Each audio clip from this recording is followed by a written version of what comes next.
assistant school, or maybe you're still thinking PhD, master's degree, something like that. If you want to get a couple of good books, something like Netter's Anatomy. Frank Netter is the anatomical artist of the 20th century.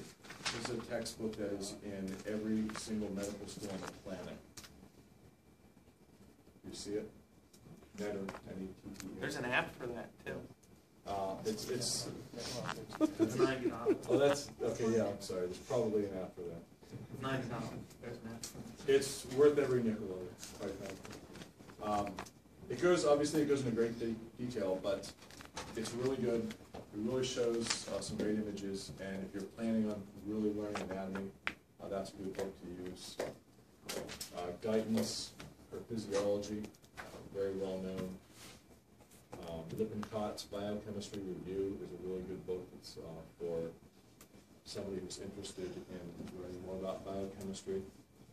It does require some prerequisites. I mean, if you're going to read something like Lippincott's, you might have to have a little bit of a background with at least general chemistry. It'll make it a lot easier. But if you're looking for stuff for your own personal benefit, to learn things, that's what I recommend. All right. I want to get out of this. I'm going to skip this. I don't want this.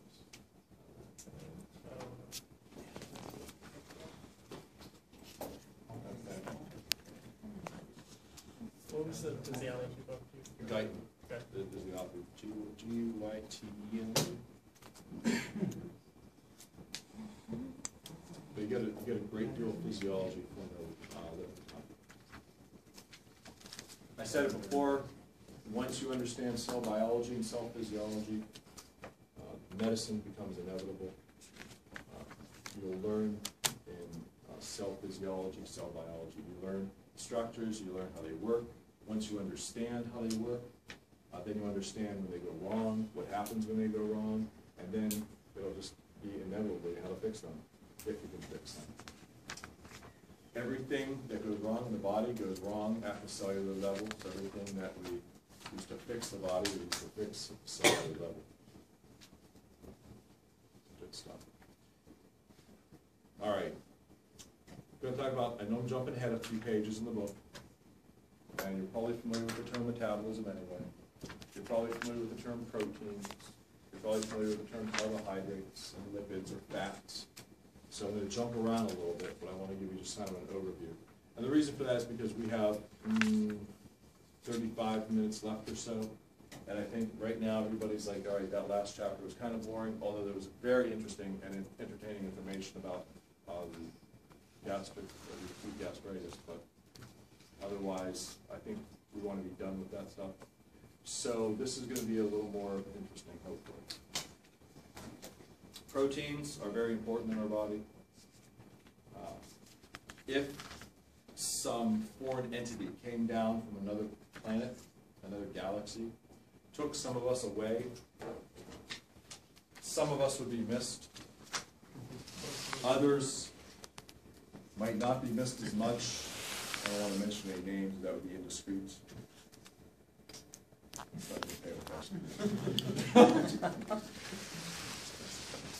Because I know that I can't. If this ET came down and grabbed one of us and studied us on their planet, and then their supervisor came by and said, so tell me about these Earthlings. They would say, these Earthlings spend most of their day making energy. They spend most of their day making proteins, and some updating their Facebook status, and that's about it. Because to any other species, to anything else, that's what we look like. We look like an organism that just spends all day long making proteins and making energy, which is why the fuel for making proteins and making energy is so important. You know, this is how we come into metabolism. Our cells have these machinery. You know, the cell's the smallest independent functioning part of our body. It has machinery to do things. It has directions on how to do those things. It has directions on how to build itself, how to replace parts within itself. It has directions on how to make energy. has directions on how to make proteins. It needs things to come into it, we call products, in order for that machinery to work. When you buy a car for transportation. You want to go from one spot to the next. Well, the thing that moves the car is, of course, the engine. So to get the engine to work, we have to put in products. We have to put in gasoline, we have to put in oxygen, and we have to put in a little bit of fire. That's what the spark plug is for, right?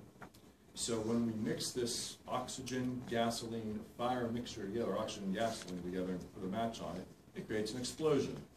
That explosion pushes the piston down, the piston attached to the crankshaft. Crankshaft is turning, which transmits that turning energy back to the axles. That's why we have a transmission. And then the axles cause the wheels to turn and the car moves. That's why we use those products, in order to get what we want out of the vehicle, which is, in this case, movement. Now, in the process of doing that, we're going to create waste products, which are going to come out the back as exhaust.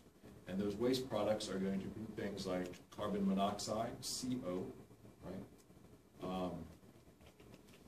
Water. You'll see some water come out the back. If you look at the back of the exhaust pipe, you'll see little drops of water coming up, for instance. That's what we call waste. And then we have something else called a byproduct.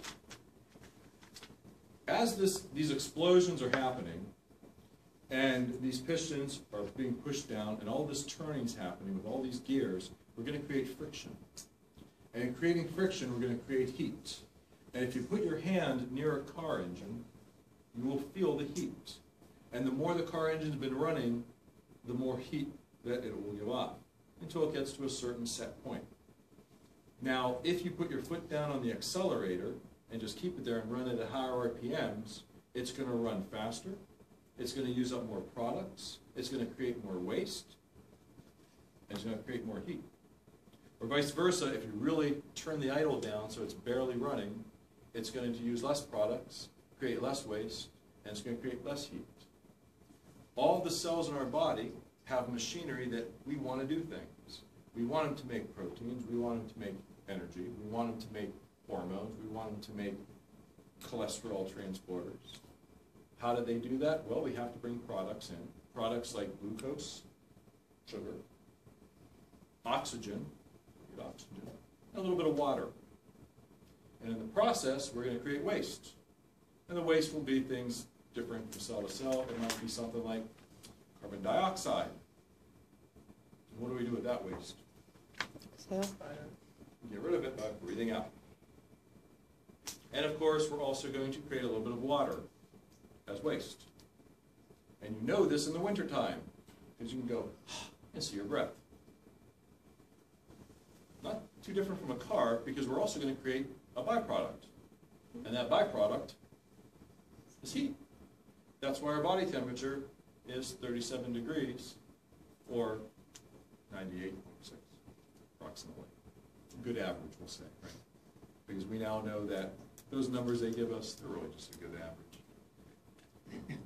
If we want to create that fever, remember, because we want to burn up those pathogens, we're going to have more fuel, which is why we say feed a cold, get that sugar in, get that glucose in, get plenty of fluids, but don't do anything. Why are you doing stuff? Because then you're going to use up all that fuel someplace else.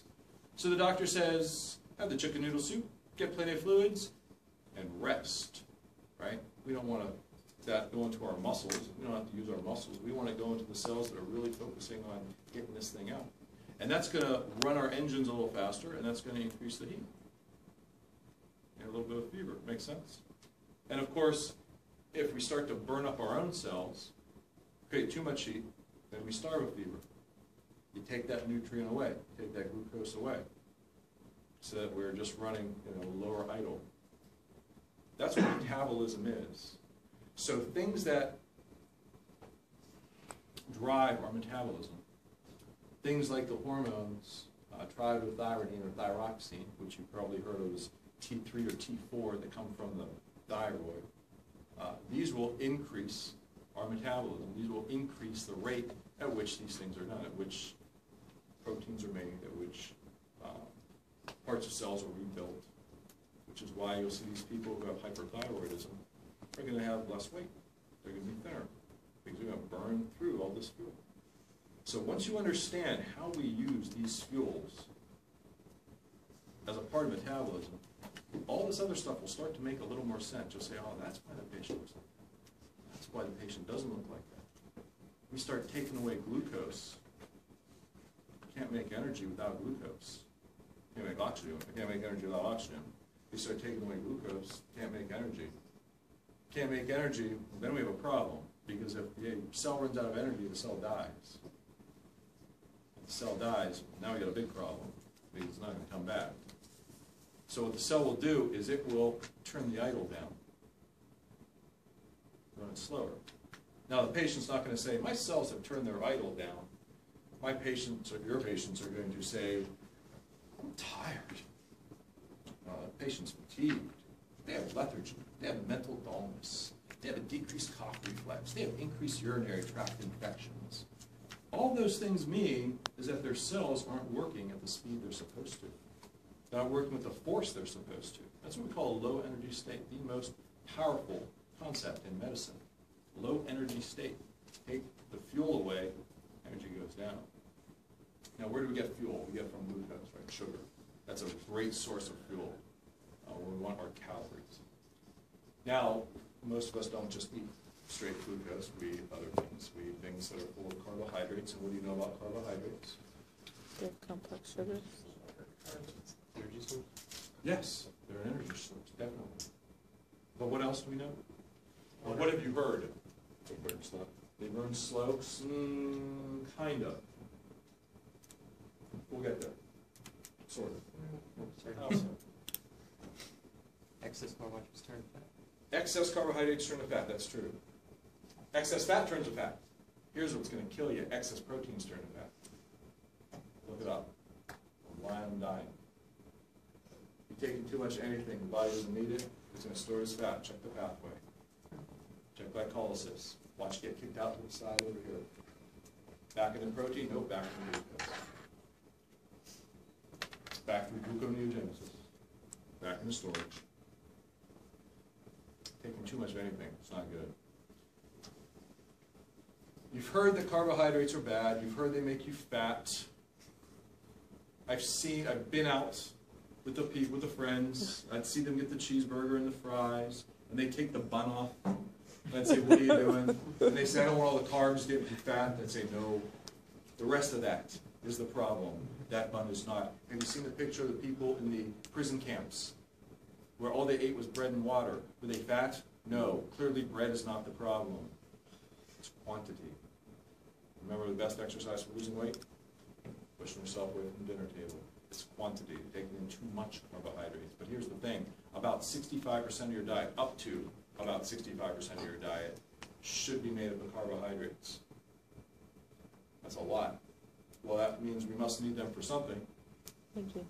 Like energy. Here's the problem with that, though. A carbohydrate is really just a whole bunch of sugars all linked together and branching off. It's a long-chained branched sugar. And when the carbohydrate comes into the body breaks it down. Breaks the branches off, so now all we have is long chains of sugars. And then we'll break down the sugars. So all we have is individual sugars, monosaccharides, like glucose. And the body will say, okay, we need a certain amount of this glucose in our blood. We need that now. And then we're going to put some into quick storage. Quick storage is that, easy storage, easy in, easy out. And we'll put some in long-term storage. The name of the quick storage is called glycogen. Have you heard of glycogen? Man, you better hear about glycogen. Glycogen is the quick storage form of sugar. It is the hall closet. You know the hall closet right by the front door? You know the hall closet. You walk into somebody's house, right by the front door right there, there's a closet. It is this big. Right? Not that one. Different one. Different storage site.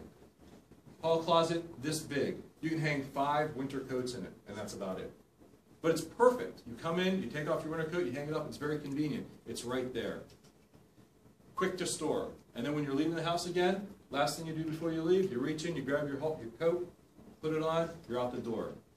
fast on, fast off, quick storage. That's what glycogen is. It fits 5 winter coats. So if I had 4 winter coats in my hall closet, and I head off to Macy's this weekend, and I find that there's a sale at Macy's, and I buy 5 winter coats, and I take those coats home, well, I can put 1 in my hall closet, but what do I do with the other ones? Well, now I don't have any room here, so what I'm going to do is I'm going to walk through the house, I'm going to pull down the steps to the attic, I'm going to walk up the steps to the attic, I'm going to walk all the way to the back of the attic, I'm going to have to put them in these trunks back in the back of the attic, and I'll go back downstairs into the kitchen and make lunch. Now, the thing is, I can still get to them, but it's not like getting to that hall closet, right? And then, if later on that day I decide to go out, back out to Macy's, because I still have money on my card, and I buy 5 more winter coats. I come home, they're not going to fit in my hall closet, so I have to go through the house, pull down the steps, walk up into the attic, put them all the way back into the trunks in the back of the attic. And then if the next day my friend calls me up and says, hey, do you hear those sell at Macy's? I say, yeah. And they say, you want to go out and get some coats? I say, sure. I go back out to Macy's, I buy 5 more winter coats, come back, I don't have any room in my hall closet. I got to pull down the steps, walk up through the attic, all the way to the back. Before you know it, I'm going to end up with way too much junk in my attic. I tried to take you there, it just wouldn't do it. It just held on, man. What's the problem? Are the winter coats the problem? Winter coat is not the problem. We need winter coats. And we need more than one because we might need a couple of winter coats for later. One goes bad. The problem is too many. That's the problem with carbohydrates. We need them for energy. Absolutely, we have to have them. But we have to have them in this small amount. Can I still get these? Sure. Did you see how much more work I have to do to get there? I expend a lot more energy to go all the way up through there just to get to that out of the long-term storage. Oh, by the way, that's what we call fat. That's long-term storage. So you're born with pretty much all the fat cells you're ever going to have, right? It's just that they get enlarged, enlarged, enlarged individually. Fortunately. That's our carbohydrates. Important, we need them, got to have them. First line for glucose into the blood. Proteins, you've heard about proteins. We obviously need proteins. We use them a lot. We make them a lot. However, like anything else, if we have too many, we're going to have to put them in long-term storage. And that's what we can do with proteins. And actually, parts of the proteins we can just break down and reconfigure and make into glucose, which we'll save later.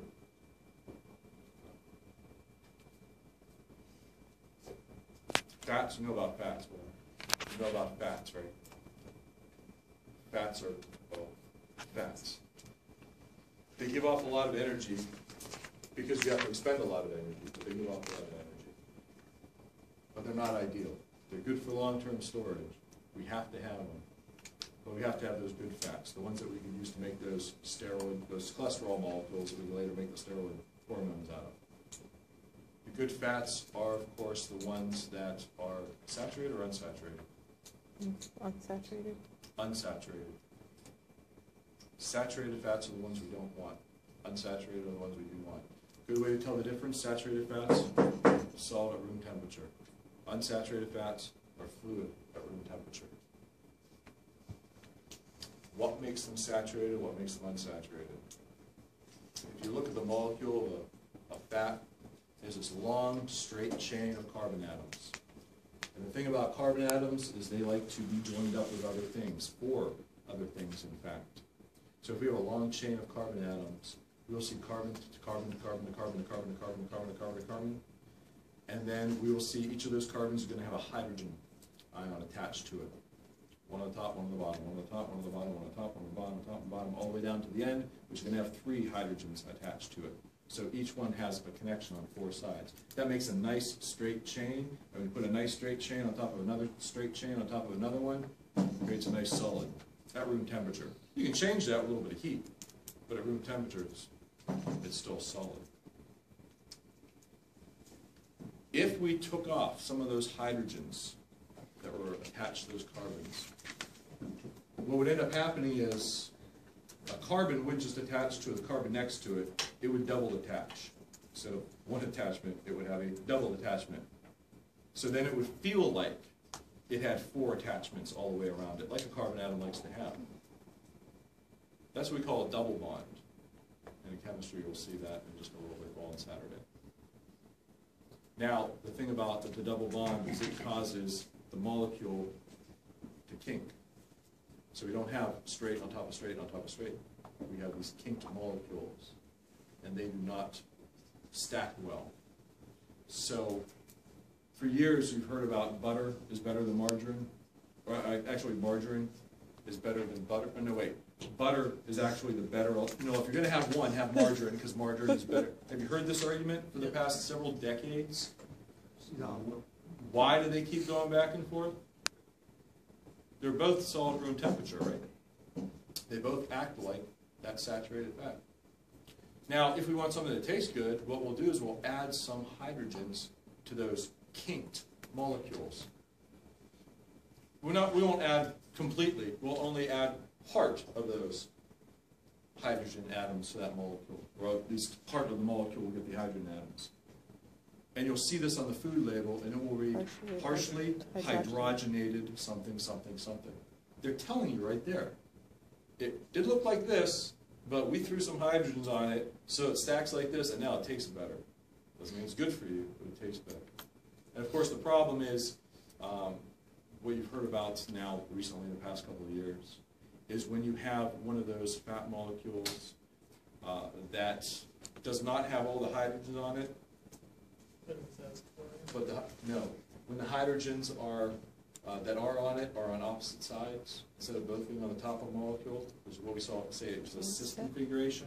We have one hydrogen on top, one hydrogen on the bottom. That's called a trans configuration, which is what people call trans fat. That's because it looks like an unsaturated fat, but acts like a saturated fat.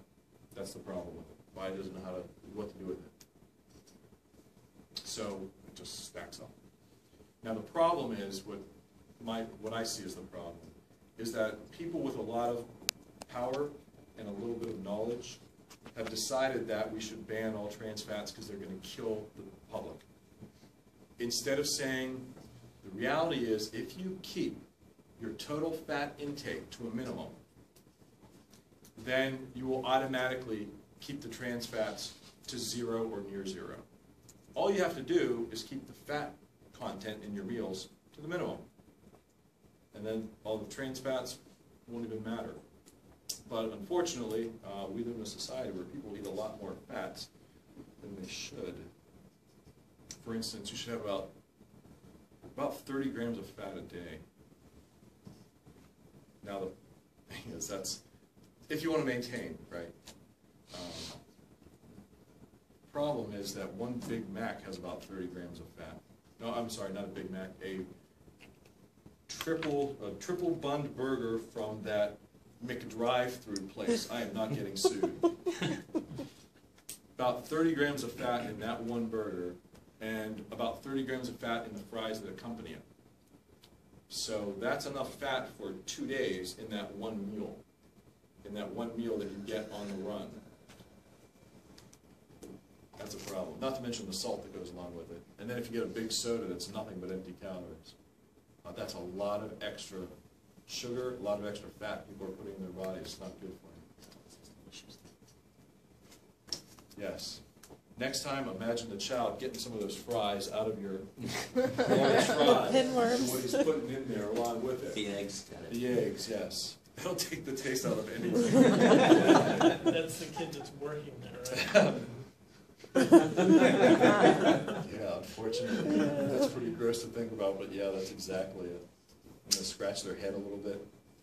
You hear a carbuncle? Carbuncle is a staph infection, sort of. I'm sorry?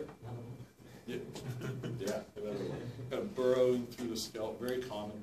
You see these, especially like homeless people who get a lot of these big scabby things all over their head. It's full of bacteria. Scratch it, get all over the fingertips. Yeah, it's gross. So if you consider these things when you eat, you don't necessarily have to consider them. But you consider these things when you're choosing foods. That's important. Vitamins. I know a lot of people like to take vitamins. I will tell you, there are 5 times when you should be taking vitamins. 1, when you're very young, remember the Flintstones? 2, when you're older, in your older years. 3, if you're at all pregnant. 4, if you are specifically deficient in a vitamin, like specifically have a vitamin B12 deficiency or pernicious anemia. Or 5, if you are immunocompromised, which means HIV or the flu.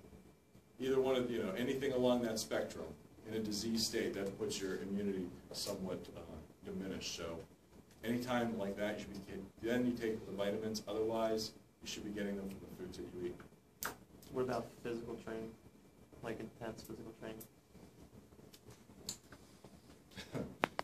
Put me on a treadmill for about 25 minutes, and it's intense. So intense is a difficult word to define. What about, Aerobic training? Absolutely. bodybuilders? Like those more. You know what? That is stuff. that is extreme. Those are the patients who benefit from things like the protein diet. You hear about all kinds of people who say, "Oh, I'm going on an all-protein diet. That's going to help me lose weight." Not really. If you take in more, it's not really going to make much of a difference. But in that case, yes.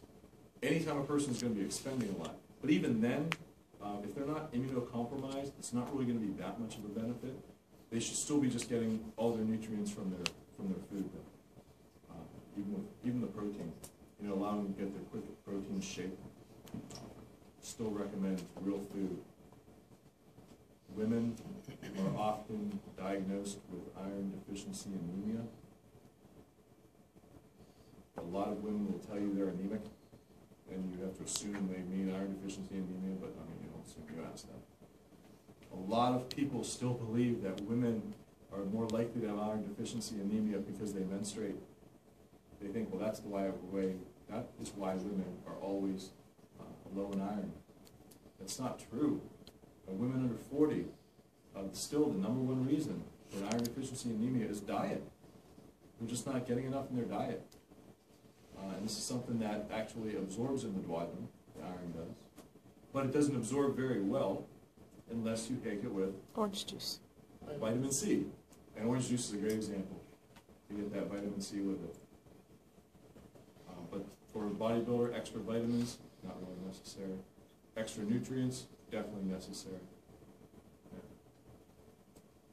A lot of the times, your body doesn't absorb those vitamins very well. What happens is your body says, if I don't need it, I'm not going to absorb it. So it just doesn't absorb it. So you end up making that, what people say is very expensive urine, right? You still hear about... Helps your skin, right? Oh, absolutely. Helps your hair grow, makes you taller. Saw an exercise device on late night TV one time. They're supposed to lengthen your legs. When you're doing this exercise, it'll give you those tall, thin legs. But that's bragging there. I don't know how that's going to work. And I totally lost my train of thought. I have no idea. That's vitamins. The problem with today's society is they don't understand what nutrition means. There are women out there, mothers I should say, who will tell you that they feed their children very well. That for breakfast, they give them chocolate cake. When they go to school, the kids eat chocolate cake. For a snack after school, the kids have chocolate cake. And then for dinner, the kids are going to get some chocolate cake. And then the next day, in the morning, they have chocolate cake. And then for lunch at school, they have chocolate cake. And then for a snack, they have chocolate cake. And then for dinner, it's chocolate cake. And the next day, for breakfast, they have chocolate cake.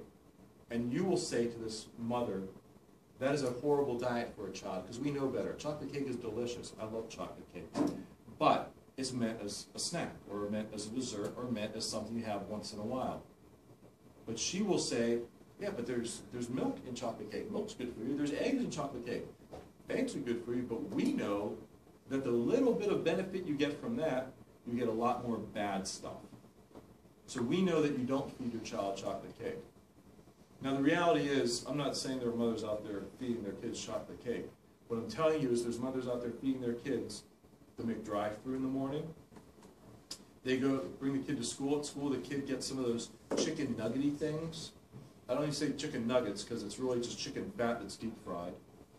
For a snack after school, they get chips or Pop-Tarts. And then for dinner, Dad brings something home in a styrofoam container. But they think those kids are getting real food. But they're not. Those foods have the same nutritional value as chocolate cake. They just don't realize what they're doing. They don't realize how much they're hurting their kids. Well, we see it now. We see a country of obesity. We see kids with diabetes, type 2 diabetes, in their teens. That's a problem. And the reality is, it all goes back to that same stuff we learned way back in kindergarten. Remember the food pyramid? It hasn't changed much. We've added a little sliver of fat, the good fats.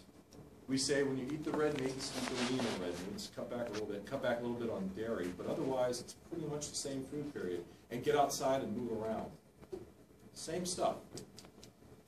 But unfortunately, people don't like to do that. They like things nice and easy.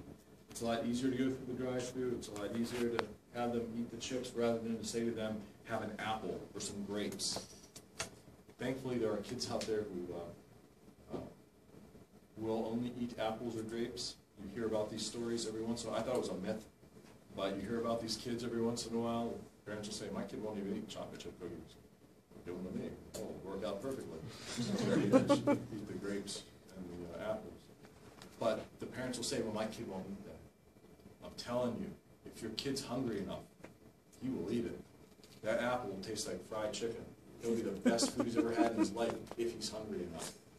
Because you know that there are people in this world that are hungry for real. And that stuff tastes really good to them.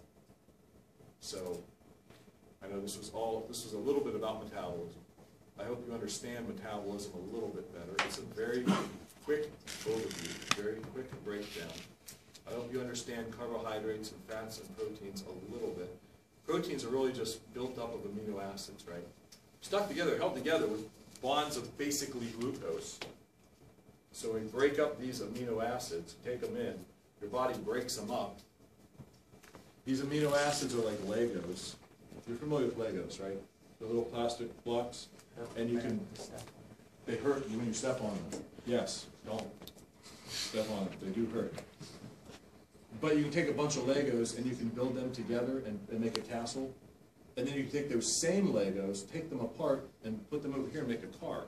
And then take those same Legos, take them apart, make a Lego person.